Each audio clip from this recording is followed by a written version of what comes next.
Hello friends and welcome to Sleepy Classes in another very important video.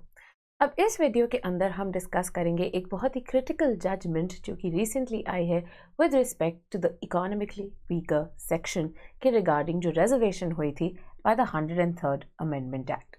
अब इस constitution amendment act को लेके बहुत ज़्यादा डिबेट हो गई थी जिसके कारण it was even challenged and ये इशू जो है टेक अप किया गया by a constitutional bench of the supreme court composing of 5 supreme court जजेस। Right, one thing to know कि आपका जो कॉन्स्टिट्यूशनल बेंच होता है एक बहुत ही इंपॉर्टेंट कॉन्सेप्ट है। राइट, तो आपने देखा होगा कि कोई भी क्रिटिकल मुद्दा राइट जो कि रिजॉल्व नहीं हो पा रहा होता, often to get an authoritative opinion इसको कॉन्स्टिट्यूशन बेंच को रेफर कर दिया जाता है। अब कॉन्स्टिट्यूशन बेंच जो है इनके अंदर एटलीस्ट 5 सुप्रीम कोर्ट के जजेस जो हैं वो बैठते ही बैठते हैं। तो ऐसा ही एक बेंच जो है इस मुद्दे के लिए भी सेटअप किया गया। Now this issue is very important both for your GS2 as well as your PSIR optional, particularly paper 1 part B। और यहाँ पे एक बहुत ही नुआंस्ड मल्टी डायमेंशनल अप्रोच रखने की ज़रूरत है। Right, this is one of the things. जब आप पेपर लिख रहे हैं आप इंडिविजुअल की तरह नहीं बल्कि एक ब्यूरोक्रेट की तरह जो है आपने लिखना है, एनालाइज करना है और उसकी छोटी छोटी नुआंसेस को पकड़ना है। तो rather than putting your individual biases आपको इस इशू का एक डीपर अकेडमिक एनालिसिस करना बहुत ज़्यादा ज़रूरी है, which is beyond your what ever your individual opinion और बायस में भी। ठीक है, तो इसीलिए एग्जाम और आंसर को मद्देनजर रखते हुए क्या इंपॉर्टेंट पॉइंट्स ऑफ व्यू हैं जिनको आपने लिखना है और याद रखना है वो जानना जरूरी है।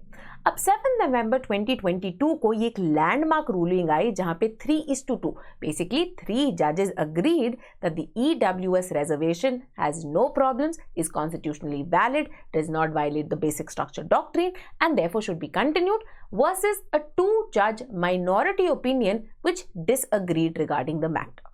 Right, the matter was with regard to introduction of the 103rd Constitution Amendment Act of 2019 जिसके तहत 10% reservation इंट्रोड्यूस की गई for economically weaker section amongst unreserved categories। Right, तो आपका जो UR कैटेगरी है जिसको हम कॉमन पार्लांस में जनरल कैटेगरी भी कहते हैं, और कहाँ पे इंट्रोड्यूस की गई?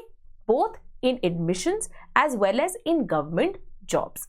अब मेजॉरिटी व्यू राइट जो कि 3:2 में जो 3 जजेस का मेजॉरिटी व्यू था, उन्होंने कहा कि ये जो रिजर्वेशन है ये रिजर्वेशन बहुत ज़्यादा इंपॉर्टेंट है एंड किसी भी तरह से बेसिक स्ट्रक्चर डॉक्ट्रिन को वायलेट नहीं करेगी। राइट, साथ ही में इन्होंने कहा कि रिजर्वेशन एक इंस्ट्रूमेंट है not just for the inclusion of socially and educationally backward classes with the mainstream, but also कोई भी और क्लास या कोई भी और सेक्शन जो कि socially and educationally backward classes में ना आता हो but is suffering from some sort of vulnerability, disadvantage, जिसके कारण they are facing hurdles to become a part of the mainstream society via employment, government employment and आपके education as well. ठीक है, तो इसी को मद्देनजर रखते हुए उन्होंने कहा कि इकोनॉमिकली वीकर सेक्शन ऐसा ही एक डिसएडवांटेज सेक्शन है जो कि चाहे social and educational backward classes की परव्यू में ना आता हो बट एक सर्टेन काइंड ऑफ वल्नरेबिलिटी या मार्जिनलाइजेशन या डिसएडवांटेज सफर करता है विच curtails the opportunity to become a part of government employment as well as admissions in these institutions। अब किस टाइप की रिजर्वेशंस ऑलरेडी एग्जिस्ट करती आई हैं इंडिया में? अब it is very important particularly अगर आप ऑप्शनल के लिए आंसर पेश कर रहे हैं that you back your arguments with scholars. अगर आप GS2 के लिए लिख रहे हैं तो ज़रूरी नहीं है कि आप इन स्कॉलर्स का नाम लें, even though these are the scholars जो कि यूजुअली आपके न्यूज़पेपर्स में ही लिखते हैं, तो आप सिर्फ इनके पॉइंट्स इंक्लूड कर सकते हैं without talking about the name. Right, but for the optional purpose Ashwini Deshpande and Tefun Sonmez इन्होंने कहा कि इंडिया के अंदर पर्टिकुलरली जो रिजर्वेशन है as started with the coming in of the constitution 2 main forms लेती हैं।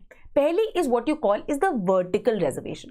वर्टिकल रिजर्वेशन जो कि एटलीस्ट 2019 तक that is coming in of 103rd constitution amendment act तक डिफाइन करती थी कि रिजर्वेशन उनके लिए अवेलेबल है जो कि स्टिग्मेटाइज या socially and educationally marginalize social groups को बिलोंग करते हैं such as scheduled caste, scheduled tribes and other backward classes.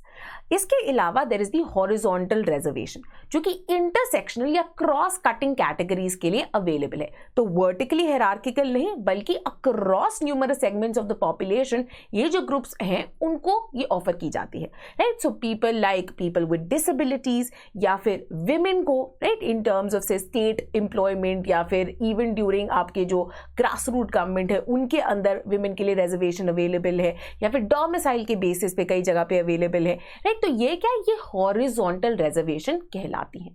Now very importantly till 2019 that is introduction of the EWS reservation, जो vertical reservation का system था ये social group based था, मतलब on the basis of your group identity आपको reservation मिलती थी अगर आप ऐसे किसी socially and educationally marginalized group को belong करते हैं।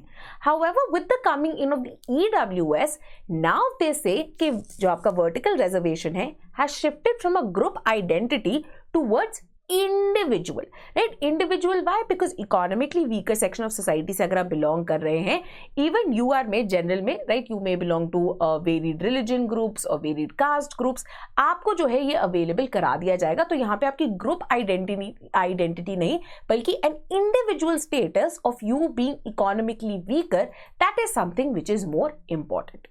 अब अगर हम जजमेंट की बात करें तो Dinesh Maheshwari, Bela Trivedi and JP Pardiwala, these were the जजेस जो कि 3 की मेजॉरिटी के अंदर आते थे, जिन्होंने कहा कि जो अमेंडमेंट है किसी भी तरह से वायलेट नहीं करती है basic structure of the constitution को।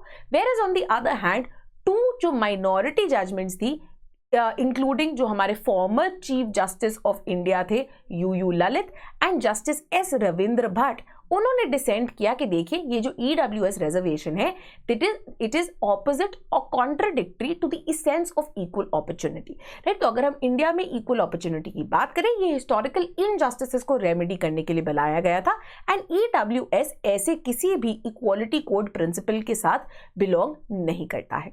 On the other hand justice Trivedi and Pardiwala ने वेरी इंपॉर्टेंटली टच किया on another very controversial issue which is of reservation. Pardiwala जो जस्टिस pardiwala हैं, उन्होंने opinion the that basically the reservations were supposed to be a time limited structure, a time limited tool जो कि introduce किया गया था for 10 years, however with subsequent amendments इसको extend करता गया, राइट। तो उन्होंने कहा कि ये एक लिमिटेड पीरियड के लिए बनाई गई थी एंड इसीलिए जरूरी है that we now revisit it and fine tune it कि आज की डे एंड एज में क्या रियलिटी है एंड क्या जो रिजर्वेशन का सिस्टम है वो क्या इक्वली एप्लीकेबल एंड यूजफुल रहेगा आज की प्रेजेंट सिचुएशन में या नहीं। ऑन द अदर हैंड जो डिसेंटिंग जजेस थे including the former chief justice U Lalit, उनका ये मानना था कि जो economic criteria while it may not be in any way violating the basic structure constitution, right, और इसको अलाउ किया जा सकता है in terms of accessing public goods, right, public goods very importantly जो कि include करते हैं आप पब्लिक एजुकेशन को भी, ये कहते हैं ये अप्लाई नहीं किया जा सकता टू आर्टिकल 16 जो कि पब्लिक एम्प्लॉयमेंट की बात करते हैं। Why? Because public employment is not open just on the basis of disadvantage but in fact यहाँ पे रिप्रेजेंटेशन का फैक्टर इन्वॉल्व है। मतलब ऐसे लोग जिनकी एडिक्वेट रिप्रेजेंटेशन नहीं है तो उनको एम्पावर करने के लिए रिजर्वेशन प्रोवाइड की गई है to increase their representation in public employment, right. So for example various commissions, various surveys के थ्रू ये पॉइंट आउट किया गया है कि आज भी SCs, STs, OBCs are severely under represented in a number of government jobs, specially जो highest category of jobs हैं सच एज UPSC या स्टेट PCS के अंदर। अब फैजान मुस्तफ़ा इसी इशू को एनालाइज करते हैं और कहते हैं कि ये जो 103rd अमेंडमेंट एक्ट आई थी इट प्रोवाइडेड अ फर्स्ट, मतलब इसने बहुत सारी नई चीजें इंट्रोड्यूस की जो कि पहले हमने नहीं देखी थी। सबसे पहले इकोनॉमिक क्राइटेरिया पहली बार अफर्मेटिव एक्शन के लिए लाया गया। नाउ इंपॉर्टेंटली 1991 में नरसिम्हा राव की गवर्नमेंट ने भी ट्राई किया था to bring about such an EWS based reservation, however this was struck down as being unconstitutional, right. तो मेजर लिया गया था बट कभी इंप्लीमेंट नहीं हो पाया था, जिसके कारण अब ये जो है एक फर्स्ट ऐसा मेजर बन गया। सेकेंडली जो schedule tribes and non creamy layer of OBCs हैं इनको एक्सक्लूड कर दिया गया है from the newly inserted clauses under article 15 clause 4 and article 16 clause 4 जो कि EWS की रिजर्वेशन प्रोवाइड करते हैं। मतलब कि अगर आप SC ST या OBC बैकग्राउंड के, नॉन क्रीमी बैकग्राउंड को बिलोंग करते हैं, तो वेरी इंपॉर्टेंटली आप EWS के अंदर जो है फायदा नहीं ले सकते हैं। Then very importantly एक जो सीलिंग थी of 50% which had been set by the Indira Sahani judgment, उसको भी अब ब्रीच कर दिया गया है with the introduction of another 10% quota. Last but not the least, जैसे कि हमने पॉइंट आउट किया था कि पहले जो वर्टिकल रिजर्वेशन थी वो ग्रुप आइडेंटिटी बेस्ड होती थी, बट नाउ डिसएडवांटेज को एज एन इंडिविजुअल कैटेगरी देखा जा रहा है, which is also a first for India. Now क्या व्यू रहा है यूजुअली जुडिशरी का particularly on reservation as well as that of parliament? अब बहुत बार कहा जाता है, including by according to a recent article by Yogendra Yadav and Pranav Dhawan, जो कि कहते हैं that despite that even though जो प्रोमिनेंट एक्लियंस ऑफ जुडिशरी है वहां पे भी बहुत कम रिप्रेजेंटेशन रही है अगर हम मार्जिनलाइज ग्रुप्स की बात करते हैं, जो socially and educationally marginalize groups है, जैसे कि SCs, STs and OBCs, right? But despite this lack of representation and some sort of hesitation also, judiciary ने by and large सपोर्ट किया है अफर्मेटिव एक्शन को एट सर्टेन टाइम्स, एंड जब जब support नहीं किया है तब तब पार्लियामेंट एडिक्वेट चेंजेस या अमेंडमेंट्स लाई है to push forward the increase of representation via this affirmative action, right? Some of the most important cases include the Dorai Ranjan case of 1951, M.R. Balaji case of 1963, the Indira Sahani judgment of 1992 and the very very critical case of M. Nagaraj of 2006. यहाँ पे जो है Indian judiciary की कुछ हेजिटेंस and resistance भी निकल के आई थी। सबसे पहले तो उन्होंने बहुत सारी कंडीशन सेटअप कर दी for the implementation of these policies, right? So for example, Indira Sawhney judgment में इन्होंने इंक्लूड किया the idea of creamy layer को, तो OBCs के अंदर जो क्रीमी लेयर है वो अवेल नहीं कर सकती इन फायदों को, साथ ही साथ में 50% इसकी एक सीलिंग भी लगवाना। इनफैक्ट पार्लियामेंट ने अमेंडमेंट भी लाई थी via the 77th amendment to actually overturn Indira Sawhney की जो एक लिमिटेशन थी with regard to providing reservation in promotions. Similarly, 85th Constitutional Amendment was needed to basically undo the judgment जो कि वीरपाल सिंह चौहान एंड अजीत सिंह केस के अंदर लाई गई थी, जिसने इंट्रोड्यूस किया था the very important catch up rule. अब बेसिकली कैचअप रूल एक आइडिया था जो कि इन केसेस के अंदर इंट्रोड्यूस किया गया, जिसके तहत आपके जो अनरिजर्व्ड कैटेगरी के लोग थे, राइट, उनको अगर प्रमोट किया जाता है even after schedule caste and schedule tribe से belonging officers who were promoted earlier than them due to reservation, then जब जनरल कैटेगरी के ऑफिसर्स की प्रमोशन होती है they would regain their seniority to the junior SC ST officers who had gotten an earlier promotion. अब इसको overturn करने के लिए 85th कॉन्स्टिट्यूशनल अमेंडमेंट एक्ट आई थी। इससे पहले भी 81st कॉन्स्टिट्यूशनल अमेंडमेंट एक्ट आई थी, जिसके तहत कैरी फॉरवर्ड रूल लाया गया था, जहां पे जो अनफिल्ड वैकेंसीज थी उनको कैरी फॉरवर्ड किया जा सकता था to the next year for socially and educationally backward classes. तो इसी तरह से हम देख सकते हैं that for long a tussle has been going on with respect to affirmative action between the judiciary as well as the Parliament. Now, what are certain issues that scholars have pointed out with respect to the judgment? S. Krishnaswamy, who is a Vice Chancellor of the National Law University, ये argue करते हैं that historically reservation programs जो थे वो historical injustice के नाम पे, historical discrimination के नाम पे जो है justify किए जाते थे, right? That SCs, STs, OBCs के against जो है historically discriminate किया गया है, and therefore to remedy that we need this idea of reservation. However, अब जब EWS reservation आती है, EWS के against ऐसी कोई historical injustice या discrimination नहीं है, right? तो ये जो है एक forward looking anti poverty social mobility measure देखा जा रहा है, जिसके थ्रू वेरी इंपॉर्टेंटली जनरल या फॉरवर्ड कास्ट जो है केटर की जा सकती हैं।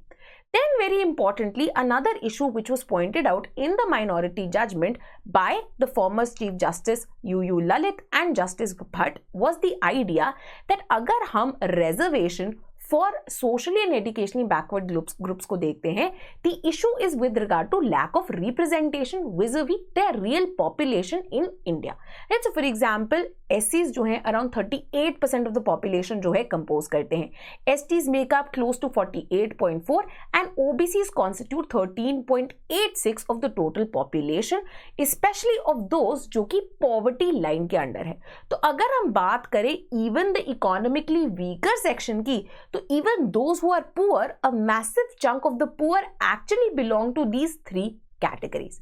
नाउ इंपॉर्टेंटली ईडब्ल्यूएस में से ये तीन कैटेगरीज को एक्सक्लूड कर दिया गया है एंड ये सिर्फ एप्लीकेबल होगी फॉरवर्ड कास्ट के लिए। Now the minority judgment points out that forward caste who are poor occupy only 5.85% of the BPL population। मतलब 10% रिजर्वेशन के लिए सिर्फ 5.85% या इससे थोड़ी और ज्यादा जो है compete कर रही होगी, जिसके कारण एक major chunk of reservation for a relatively less population, जिसका मतलब है लेस कंपटीशन, प्रोवाइड कर दिया गया है। ऑन द अदर हैंड जो बहुजन है, उनको बहुजन भी क्यों बुलाया जाता है? बिकॉज सब्सटैंटिवली उनका नंबर इन टोटल पॉपुलेशन भी काफी ज्यादा है, उनके लिए रिलेटिवली जो रिजर्वेशन है and the competition on seats है that is much much more. Right, तो उनकी जो एक्सक्लूजन है, एस कृष्ण स्वामी कहते हैं, from the EWS quota has been regarded as what the minority judgment called hostile discrimination. Right, तो माइनॉरिटी जजमेंट का क्या कहना था कि आप एक काम कर सकते थे दैट ईडब्ल्यूएस को आप ओपन रखिए for anyone who is poor, right, B it forward और बी इट बैकवर्ड कास्ट। आप एक्सक्लूड ना करते socially and educationally backward classes को। व्हाई? बिकॉज एट टाइम्स जो कि पुअरेस्ट ऑफ द पुअर हैं, वो कई बार अपनी रिजर्वेशन जो एससीज, एसटीज, ओबीसीज के लिए भी कराई गई है, sometimes due to a lot of competition there also end up missing out there. Right, तो यहाँ पे क्योंकि वो already poorest of the poor है, उनको अकोमोडेट करना चाहिए था, keeping in mind ethical and moral considerations. ये आर्ग्यूमेंट जो है माइनॉरिटी जजमेंट द्वारा आगे रखी गई। इसके अलावा Yogendra Yadav and Pranav Dhawan also in a very important article point out करते हैं that historically there have been certain conditions जो कि इंपोज की गई हैं in bringing about affirmative action. Right, कि रिजर्वेशन को एज अ लास्ट रिजॉर्ट अगर आप इंट्रोड्यूस कराना चाहते हैं तो ये कंडीशंस मीट होनी चाहिए। क्या ये कंडीशंस? बेसिकली चार हैं। पहली चीज, जो बेनिफिशियरी ग्रुप है रैशनली, लॉजिकली एंड बहुत ही प्रिसाइसली डिफाइन होना चाहिए। Second, it must also be backed with solid evidence कि जो ग्रुप्स आइडेंटिफाइड है वो जेन्युइनली सफर करते हैं from disadvantage and under representation which requires reservation. अब इसके रिगार्डिंग जो है उन्होंने प्रॉब्लम उठाई है कि 8 लाख की जो है इनकम लिमिट रखी गई है एंड 8 लाख का मतलब है अराउंड 66 to 67,000 पर month, which actually converts into आपकी almost top 2% of the population of India, because there are others who are much much below that. तो इनका मानना है कि इवन ये income limit plus only being applicable to forward caste, इसके कारण क्या होगा that a lot of relatively privileged people might end up taking advantage of this reservation. Then very importantly एक और जो कंडीशन रखी गई है कि कोई भी चेंज अगर आता है to the reservation regime, it should not violate the overall ceiling set of 50%, and last but not the least, it should not in any way affect merit या एफिशिएंसी।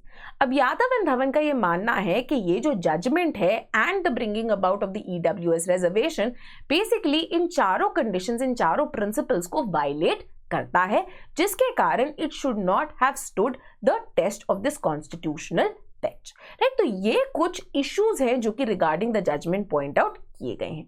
इन कंक्लूजन फैजान मुस्तफा आर्ग्यू करते हैं that while majority जजेस ने बहुत ही important questions raise किए हैं, firstly with regard to कितने टाइम तक अफर्मेटिव एक्शन कंटिन्यू करना चाहिए, क्या इसके एडवांटेजेस है, क्या इसके डिसएडवांटेजेस है।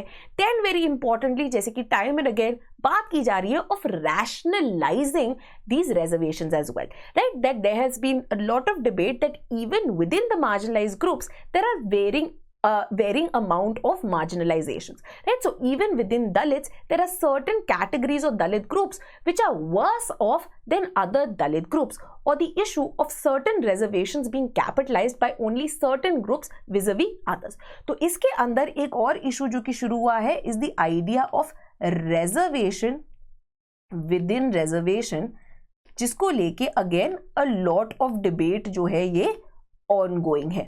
So for example justice Rohini commission जो है ये बिठाई गई थी to actually look into the issue of sub-categorization within the other backward classes, right? So there is need for debate, there is need for constant engagement, and very importantly there is also need for substantial data. So for example, from a lot of corners there has been request for the release of data of caste based census survey, right? जिसके through basically ये जाना जा सकता है that which groups कितने number में exist करते हैं एंड उनकी कितनी रिप्रेजेंटेशन या अंडर रिप्रेजेंटेशन है in government jobs as well as educational institutions, right? Again यहाँ पे एक और इशू आ जाता है that will caste based census lead to further casteism, या फिर इसके कारण ऐसी जो पॉलिसीज है वो एंडलेसली कंटिन्यू होती रहेंगी, या फिर it will lead to more coherent more rationalize system of affirmative action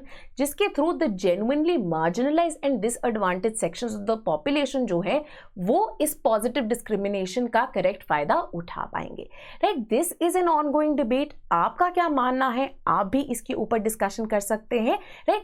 and this is all on the issue जो कि अभी भी कंटिन्यू हो रहा है with respect to its application as well as practical consequences.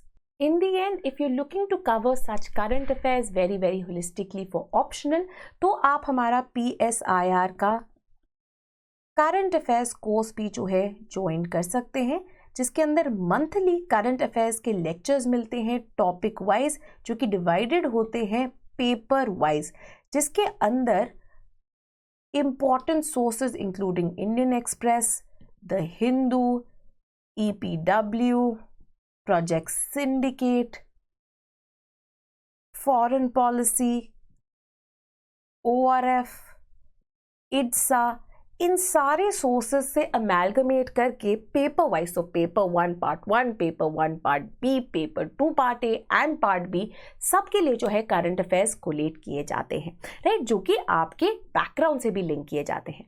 Apart from this, if you are preparing और want to prepare for the PSIR optional very holistically but also at affordable prices, you can also join our course for PSIR which starts at rupees 11,999, which not only includes holistic lectures but also doubt resolution through our Telegram group, आपकी weekly answer writing practice, as well as अगर आप हमारे PSIR course को join करते हैं तो आपको ये करंट अफेयर्स कोर्स जो है कंप्लीटली कॉम्प्लीमेंट्री मिलता है, फ्री ऑफ कॉस्ट मिलता है along with our normal course पे, right? So if you want to enroll in any of these courses और if you are looking to enroll और आप प्रिपेयर कर रहे हैं अपने प्रीलिम्स के लिए और प्रीलिम्स की अच्छी तैयारी करना चाहते हैं, आप हमारी test series and crash course को भी जो है ज्वाइन कर सकते हैं. To enroll you can call on 1800-890-3043 or you can drop us a mail on info@sleepyclasses.com.